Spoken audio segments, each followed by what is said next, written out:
నిన్న పెట్టిన వీడియోకి అపార్ట్మెంట్ కొన్న వాళ్ళు హట్ అయినట్టున్నారు. డిఎమ్స్లో అడుగుతున్నారు. అపార్ట్మెంట్ కూడా 20 years తర్వాత అప్రిసియేషన్ ఉంటుంది కదన్నా అని చెప్పేసి అడిగారు. బట్ డార్క్ రియాలిటీ ట్రూత్ ఏంటంటే, మీరు అపార్ట్మెంట్ 50 lakhs కొన్నారనుకుందాం, మీకు 40 square yards వచ్చింది అంటే మీలా అపార్ట్మెంట్ కొన్న వాళ్ళందరికీ 40 square yards మల్టిపుల్ ఓనర్స్కి ఇచ్చారు. So apartment life mostly 40 years అనుకుందాం. వాల్యూ ఎంత ఉంటుంది? మోస్ట్లీ 1 year అనుకుందాం. బట్ అదే ఓపెన్ ప్లాట్ ఒక స్క్వేర్ యార్డ్ 25,000 పెట్టి 50 lakhsలో 200 square yards తీసుకున్నాం. మంచి లొకేషన్.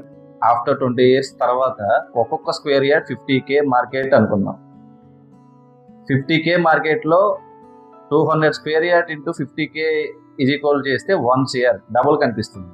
Plus only 1 ownership. దానిలో కన్స్ట్రక్షన్ చేసి సేల్ చేస్తే that is the wealth creation. ఆలోచించండి. Thank you.